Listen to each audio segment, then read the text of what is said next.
This program is sponsored by Andersen Wealth Management. Welcome to Wise Money with Michael Anderson. Michael and the team at Andersen Wealth Management focus on helping you plan for your ideal retirement. Michael strives to understand all of your financial needs to help guide you on the path to your retirement goals. This is Wise Money. Welcome everyone, I'm Amy Sharp. Joining me, Michael Anderson, founder of Andersen Wealth Management. We know you work hard for your money, but come retirement, it's time to make your money work for you. Today, Michael shares some helpful financial strategies to help you do just that and get you to and through the retirement you want. And later, the 3 retirement questions you should be able to answer before you leave your job. Michael tells you what those are. Plus, what can you learn about your retirement from your kitchen junk drawer? Michael explains in this week's Financial Compass. Michael, thanks so much. It's great to be with you. Even better to be here with you. Thank you. Looking forward to our conversation, and we talk about retirement, and it seems like such a wonderful conversation to have because those are the greatest years. You know, you can start dreaming about what you've wanted to do when you get out of the workforce and you finally have more free time. And you think about that song by Donna Summer, you work hard for your money, or I work hard for my money, whatever the term is. And we want that to be the way it is for us in retirement. We no longer want to do the work. Is it even possible to have our money work for us? I really think it is, Amy, because the whole point of retirement is to take the money that you've been accumulating, that 401k, 403b, IRA, and now have it come back to you over the course of your retirement. The challenge, though, today is when so many people don't have pensions, is how long that money has to last. And you're right, just like that song, you work hard for your money now needs to start working hard for you. Yeah, absolutely. And you know, you go through those years of getting that paycheck, that all-important paycheck that we all look forward to that comes in the mail every 2 weeks, however it may be. We get that automatic deposit into our bank accounts, and we've had that for so many years. And then all of a sudden that ends once we reach retirement years. How do we know that we've planned and prepared so that we have enough income for retirement? That's a fantastic question. And you know, when we take that nest egg and turn it into income, it has to last a really long time. And one of the challenges today is just how long that has to last, as I mentioned a moment ago. What I like to see happen, though, for clients of my practice is that they can get up in the morning and they're probably not looking great, all disheveled and everything, and they kind of trudge into the bathroom and they look at themselves in the mirror and they say, darn, I'm not looking good right now. But I want to get them to the point of confidence so they can say to themselves, I know that I've structured my retirement so that whatever bills come in the mail today, whether they're the cable bill or my mortgage or my car payment, whatever bill comes in the mail, I've set up my finances so I have enough income coming in to pay those bills. Then it doesn't really seem so scary. I think that confidence comes with preparation and ultimately with sitting down either with yourself or with an advisor and doing the math, because true success in retirement is just a bunch of mathematical calculations. Yeah, it really is about confidence. I like the way you put that. I'm not so sure about the mirror analogy or how I feel about waking up in the morning and looking at that. But, you know, speaking of things that are kind of scary, looking in the mirror in the morning sometimes, you think about all the things that can play into your retirement years. Inflation, higher taxes, all the risks that lurk around the corner. How do we know that we're prepared for those and that we have built up enough income for that? You know, I'm glad you asked that because it brings up something that happens in my household about once a week when we do the grocery shopping. And as you know, my wife and I have 3 kids, and my wife is a terrific person, and she likes to shop at the Whole Foods or the healthy food stores, and the kids and I don't really like that. So I have been elected the grocery shopper. And one of the things I've noticed as I go around the store is that things are getting more expensive. It's that inflation that you just mentioned. And in particular, you know, my kids are big consumers of bacon. I hope their pediatrician is not watching. But I've noticed a couple of years ago when I would go into the bacon section of the store, I would notice that bacon was like $4 or $5 for a package if it wasn't on sale. Now it's like $7 or $8. I mean, that's inflation right there. My eldest son, the only thing he wants for breakfast is Reese Puffs cereal. And the great big family-sized box is like $6.09 now, and it used to be $5. So for folks in retirement, it's kind of similar that if goods and services like groceries are becoming more expensive, but your income isn't going up, how do you get through that successfully? How do you make sure that you can keep maintaining the lifestyle that you want, like bacon, if your income doesn't go up but prices do? It's a big challenge today. Yeah, and it sounds like it's not exactly a DIY project. It's not something that maybe especially you would not advise someone to do on their own. And we look at everything that goes into making sure those retirement years are successful. We really want someone on our side that can be there to guide us along the way. You're exactly right. And when I got into this industry a long time ago, I remember my dad gave me a piece of advice. And my dad's an interesting guy. His primary career was he worked for the world's largest manufacturer of church offering envelopes. You know, those little envelopes you get, you put your money in at church. It means as a kid, the conversations around the dinner table were not that exciting. But he gave me a piece of advice, and he said, when you're talking with folks about their money, they need to feel that you're sitting on the same side of the table as they're on. They don't want to feel that you're an adversary or a salesperson just trying to push a product on them. They need to feel that you're a trusted ally. And that's why when I created my company, we decided to go down the path of becoming fiduciaries instead of salespeople. Being a fiduciary is a much higher legal and ethical standard than someone who's merely a broker, and it requires by law that the client's interests come first, so that when they do go plan for their retirement and they realize, oh my gosh, this is a big thing, I'm going to need some help. If they come to our firm, they know they're sitting down with fiduciaries who might not physically sit on the same side of the table, but at least in terms of our legal and ethical obligations, we're right there with you. No, I absolutely love that. That's a great piece of information to get out there. Thank you so much. We've got more to come with you, so stick around. Up next, what are the 3 biggest questions you should be able to answer before you retire? Michael lets you know. And later, in this week's Financial Compass, Michael shares a retirement lesson you can learn from your kitchen junk drawer. But first, here's how you can contact Michael and the team at Andersen Wealth Management. Stay tuned. There are some things you can't avoid, but you can avoid overpaying taxes in retirement. You may think your taxes will go down in retirement, but that's not always true. In fact, sometimes your tax liability could go up. We're offering a free guide to show how you may be able to pay fewer taxes in retirement. Learn how different retirement accounts are taxed and options to help make your retirement income more tax efficient, all in easy to understand terms. Download this free tax guide now to help keep what's yours and avoid overpaying taxes in retirement. Congratulations, you did it! You worked hard and saved for retirement, but now you have questions. Could my taxes increase? How will I cover my expenses? Will my income last? You need a strategy to help make sure your hard-earned money goes the distance in retirement. That's why we're offering this free guide designed to help you determine if your nest egg can withstand the challenges of a 21st century retirement. Longer lives, increasing healthcare costs, and taxes are just a few of the possible risks to your income. Get the guide today and take the first step to help your money last in retirement. You're watching Wise Money with Michael Andersen.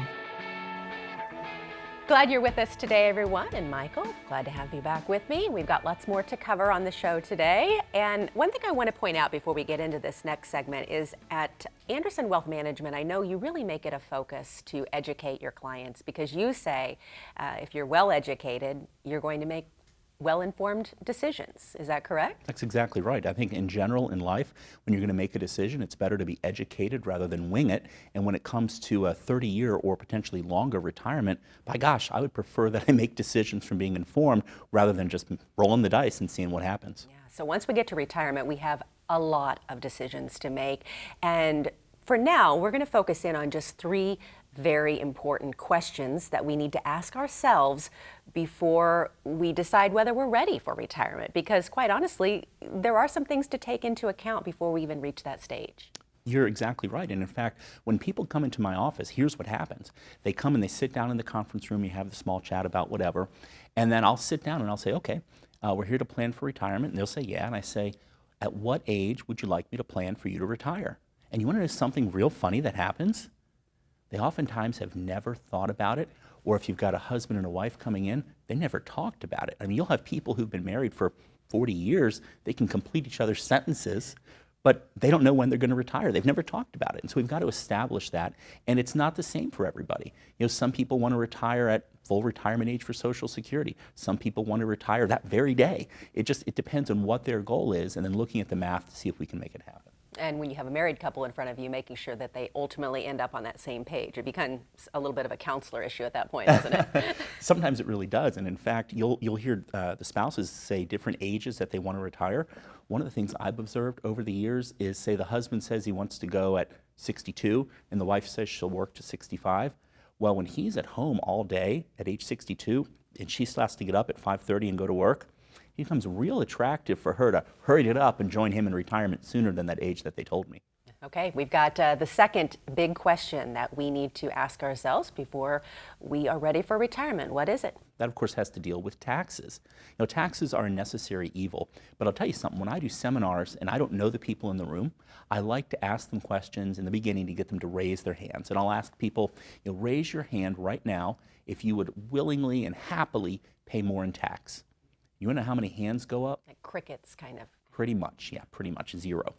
But then I ask people, and this has never really changed, when you're looking at kind of the promises our country has made to people and the amount of money that's set aside, how many of you think taxes are going to go up? What do you think happens here? Yeah, every single lots hand. of participation. You're exactly right. As Americans, we kind of know that taxes are going to go up.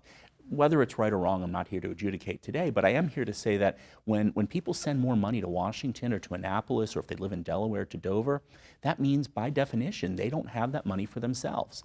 And so if your income is fixed, but your taxes are rising, it means your lifestyle could feel a pinch from not having the same net income. That's why we want to look at cash flows from a net of tax basis, and instead of being reactive in how we handle our taxes, taking that pile of papers you get every year that says this is a tax document, instead of taking that pile to some tax preparation firm, you want to go to a tax firm that's going to look proactively, that's going to look in advance and help you identify adjustments, credits, deductions, things in our tax code that you could potentially use to lower your tax bill so your net income is as high as it possibly can be, and you can hopefully maintain that lifestyle that's important to you in retirement. Okay, we've reached the point of the third big question that we need to ask ourselves before we're ready for retirement. What's number 3? It's, of course, paying for health care. A lot of people believe when they turn 65 and they're eligible for Medicare, that Medicare is going to pick up the bills for everything. That's not true. Medicare pays for some things, but some things we have to pay out of pocket for. There have been a number of studies by Fidelity, big firm I'm sure many of our viewers have heard of, that says more or less for a couple age 65, they're going to spend together around $300,000 for out-of-pocket health care costs. And I'm not talking about long-term care, nursing home type of stuff. It's just things that aren't covered by Medicare. Now, the good news is most people aren't going to sit down one day and write a $300,000 check to pay for those costs. It's going to be paid out over many, many years, the 25, 30 or so years as they go through retirement. But we've got to have a pot of money set aside to do that.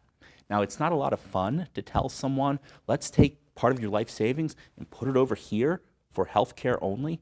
Most people don't find that very attractive. So what we do in my office is we say, look, you're going to go through a long enough period of time that you're going to have desires to do things, or stuff's going to happen like a bad storm rips the roof off your house and you need to put a new one on, that we've got to have a pot of money that we can go to. We've got to have wiggle room in our budget where we have cash flows that we're able to adjust and be flexible with. Yeah, the fact remains, though, that we do have those healthcare costs, but we are living longer. And so we do need them to stretch that amount of money, to stretch maybe 20, 30 years, longer than our grandparents were retired. You're exactly right. That's been a huge shift in the last generation or two, is that now the statistics say that for a married couple age 65, there's a greater than 50% chance at least one of them makes it past 94. Usually it's not the gentleman, it's the wives, and the fastest growing age group in the country are Americans over the age of 100. So I tell clients when they come in the door, I don't know how long you're going to live, but I'm going to assume you'll make it, both of you, to 120 years old. That's what we should plan as your age when you pass away. Yeah, I like that. I like that longevity thought. I tell my husband I'm going to be around a long time. We've got good genes in our family. Got to be prepared. All right, thank you, Michael. Straight ahead, what retirement questions could be hiding in your kitchen junk drawer? Michael reveals that next in this week's Financial Compass. And later, Michael answers some of your questions. First, here's how you can contact the team at Andersen Wealth Management. Stay with us. Social Security. You've been paying into the system your whole career. Now it's time to get the most out of it. But with so many choices, what's the best strategy for you? And how can you maximize your benefits? Find out in this no-obligation Social Security report. Learn how your Social Security benefits can play a role in your overall retirement income plan. A lot of factors go into optimizing your benefits, and if you make an informed decision, you could end up with tens of thousands of extra dollars in retirement. You only get one chance to make the best decision for you. Take the first step and download the Social Security report today. You know you want to retire. You might even know when you want to retire. What you don't know is what the world will look like. A short market drop, a crash, a recession. What if I told you these words don't have to change your retirement dreams? World events can impact your retirement, but thankfully, they don't have to. Can your retirement survive the unexpected? Visit the link to find your risk score to help you prepare for retirement when you're ready. It's time for you, not outside forces, to be in control of your retirement. Find your risk score so you can be ready no matter what comes next. You're watching Wise Money with Michael Andersen. We all have one, the dreaded kitchen junk drawer. But as Michael explains in this week's Financial Compass, there could be more than just junk lurking inside. Michael? Thanks, Amy, and you're right. We all seem to have a junk drawer in our house. I'll confess, I probably have several of them now that I think about it. And between my kids and my wife, we've probably got 10 different junk drawers. Places where we put stuff that we thought at one point we were definitely going to need. We absolutely were not going to throw it away. And then you know what happens with a junk drawer. It keeps getting more junk in it. Probably looks a little bit like this. All these things that at some point we probably thought we were going to need and use, and it just accumulates and accumulates and accumulates. And of course, as Americans, what we do, once we fill up our first junk drawer, we get started on a second. That's human nature. Well, in the many years that I've met with people and talked with them about their finances, what they do is they come in and they bring in a junk drawer of sorts. It's not an actual drawer, of course, but it's a big stack of papers, of statements, of documents. They plop it right in front of me on the conference room table, and they say, Michael, this is my current financial plan. It looks something like that. They might have a lot of stuff going on. They might have a couple of old 401ks, some IRAs, some CDs. I mean, you name it. It's all there, but it's usually not organized. It's not working in a comprehensive way. And why that's so important to change is life has a funny way of throwing us curveballs. Things happen. You might have a weather event that rips the roof off your house and you need to find your emergency fund. Well, if your financial plan is a junk drawer and it looks like this, where are you going to find that emergency fund? It might take you a while until you finally come up with it. And then it might be too late. See, what we want to do at my office is go through a process called a financial compass. That's the name we've given to a fact and logic-driven process to uncover critical information about your life, to organize your finances so that instead of it looking like this, we can get it to look like this. So when there's a hurricane that comes through and it rips your roof off, boom, you've got your rainy day fund right away. See, the key to being successful in going to and through retirement is to have your finances organized. What I tell people when they come in is, in today's age where there aren't pensions for many people outside of government, they're relying on a known amount of money, their life savings, but it has to last an unknown period of time. And I don't know about you, but what I've found very successful and very helpful for folks is to take what they're doing and organize it, to run the calculations, to do the numbers. That can engender a certain sense of confidence, and with confidence comes peace of mind. Now, it might surprise you to know this.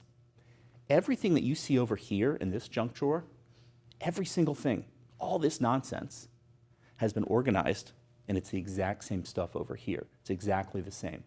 That's what a little organization can do, and what we'd like to do is to help you. If you'd like to maybe turn your financial affairs from a veritable junk drawer of sorts into something organized, comprehensive, and cohesive, just give us a call here at Andersen Wealth Management. That's what it means to get a financial compass, to have greater certainty that you're on the right path to a successful and organized retirement. This is what we do. Thanks very much. Back to you, Amy. Thanks, Michael. Still to come, we'll hear directly from you in our Q&A section. But first, here's a special offer from Michael and the team at Andersen Wealth Management. Stay with us. You know you want to retire. You might even know when you want to retire. What you don't know is what the world will look like. A short market drop, a crash, a recession. What if I told you these words don't have to change your retirement dreams? World events can impact your retirement, but thankfully, they don't have to. Can your retirement survive the unexpected? Visit the link to find your risk score to help you prepare for retirement when you're ready. It's time for you, not outside forces, to be in control of your retirement. Find your risk score so you can be ready no matter what comes next. There are some things you can't avoid, but you can avoid overpaying taxes in retirement. You may think your taxes will go down in retirement, but that's not always true. In fact, sometimes your tax liability could go up. We're offering a free guide to show how you may be able to pay fewer taxes in retirement. Learn how different retirement accounts are taxed and options to help make your retirement income more tax efficient, all in easy to understand terms. Download this free tax guide now to help keep what's yours and avoid overpaying taxes in retirement.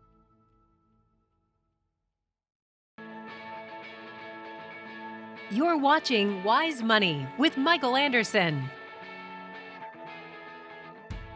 Now it's time to get to some of the questions you have for Michael today. Are you ready to get started on this? Absolutely, you betcha. You can handle anything. All right, here we go. Here's one from Ellen in Easton.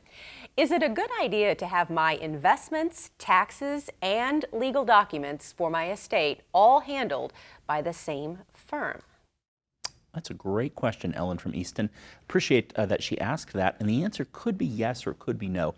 What I found though is, the best firms, in my observation, they tend to have a focus or a specialty in a certain area.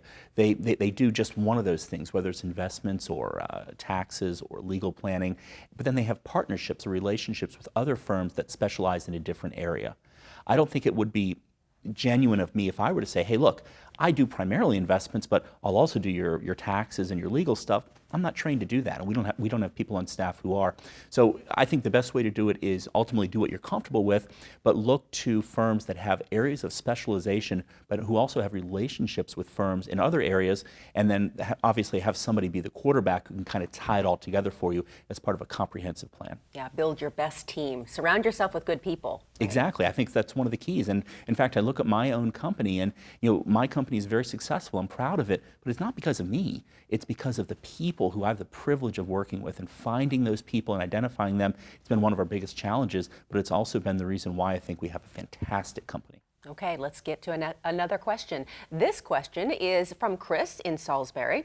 I'm nervous about how much money I have in the stock market. What's the right amount for me to have invested? And I'm in my early 60s. And so this is a question, I know it's an individual for each person, and there's really no perfect answer. You're exactly right. There isn't one size fits all. And to Chris from Salisbury, we would need to sit down and really look at the math. He might have the right amount of money in stocks. He might have too much. He might have too little. We want to look at where he is financially, look at the assets, the liabilities, the income, the expenses. But just given his age alone, at I think he had said 62, that tells me he's likely either in the preservation stage of life, where holding on to that money and not taking on major risks is pretty important, or he may be closing in on the distribution phase where that money is now being returned to him because he's in retirement. That's what his age suggests, but I probably would need to sit down and get a little more information before I could really accurately answer that question. Okay, let's move to our next question. Here's one from Jeff in Ocean City. I recently lost my job with a company I've been with for more than 20 years. I'm at a loss as to what I should do with my 401k.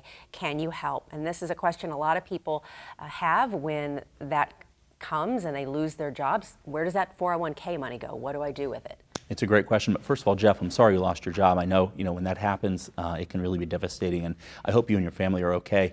But like a lot of people, when they're separated from service, either because it's involuntary in your case, or it might be voluntary in somebody else's case, that 401k can change. In many cases, it can become unlocked and able to be taken from the employer and put in a different vehicle somewhere else. And there's some really powerful reasons to do that, although not everybody should. But the biggest one that would drive making a change with that 401k is you can expose yourself to a vast array of options outside of the employer plan. You see, when an employer offers you a plan, they set up the rules for the plan under the law, but they also choose the investments in the plan. And for most people, their 401k will have a limited number of investment options, 15, 20, 25, some have more. Whereas in another type of retirement account, you may have a whole lot more options, including things that might be more age appropriate if you're getting close to retirement. So again, Jeff, sorry about losing your job. I hope we can get another one soon, and I hope that answers your question. Okay, great. Thank you. Let's do another one here. Here's one from Robin in Rehoboth. She says, I'm 62 years old and my mother passed away and left me an IRA with about $600,000 in it. What do I need to know about this account? I don't want to make the wrong move and owe too much in taxes. That can be a big problem when a parent leaves a child a good sum of money. It seems really nice at first, and then taxes come into play. Well, you're right. And Robin from Rehoboth, I'm sorry for your loss. Rehoboth, though, is one of my favorite towns in the area, and I got to tell this to you. So it's a dwindling chain, but the Friendly's restaurant chain still has one in Rehoboth. And when we as a family have a chance to go to Rehoboth for the day for the necessary outlet shopping that we end up doing, my reward for going through all those stores with my wife and kids and carrying all the bags and paying for everything is we get to go to Friendly's because they have the ice cream with that peanut butter sauce that's really good, and I'm so addicted to it. So I'm jealous that Robin gets to live in Rehoboth near the Friendly's restaurant. That's great. It's fantastic. But when you do inherit some money from a parent, it depends on how the money is structured from a tax standpoint in terms of what you might be obligated to do by the law with it. The laws also can change there. We had some legislation not too long ago that changed the rules regarding retirement accounts in a way that may require you to empty that account out a lot quicker than under the old rules. I think it's very important to pay attention to this legislative risk when people are inheriting money that could be governed by laws that certainly could change. Now, as to what to do with it from an investment standpoint, if you were looking at that we'd have to look at the entire picture and see everything that's going on in Robin's life to make sure that we're doing the right thing with the money that's just come into the picture. Great advice, good answers to all these questions, and thanks so much for taking the time to do that. If you have a question, you can call the number on your screen. We just might use one of your questions on a future show. And don't hesitate to act on the information you've heard today. It never hurts to call, even if it's for a second opinion. Don't wait, call now. For Michael and the team at Andersen Wealth Management, I'm Amy Sharp. Have a great day and an even better retirement.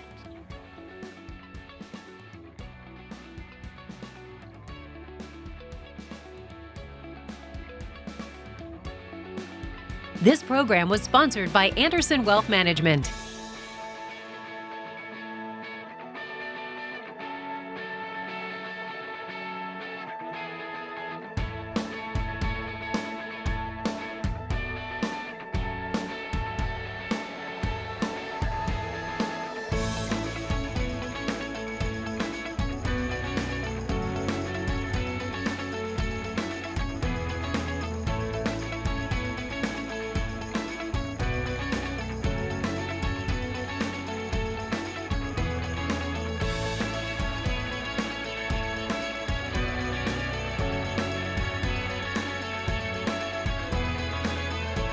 Michael Andersen, Registered Investment Advisors. Andersen Wealth Management is a registered investment advisor. Advisory services are only offered to clients or prospective clients where Andersen Wealth Management and its representatives are properly licensed or exempt from licensure. This show is solely for informational purposes. Past performance is no guarantee of future returns. Investing involves risk and possible loss of principal capital. No advice may be rendered by Andersen Wealth Management unless a client service agreement is in place. The opinions expressed in this program are for general informational purposes only and are not intended to provide specific advice or recommendations for any individual or on any specific security. It is only intended to provide education about the financial industry. To determine which investments may be appropriate for you, consult your financial advisor prior to investing. This television show is a paid placement.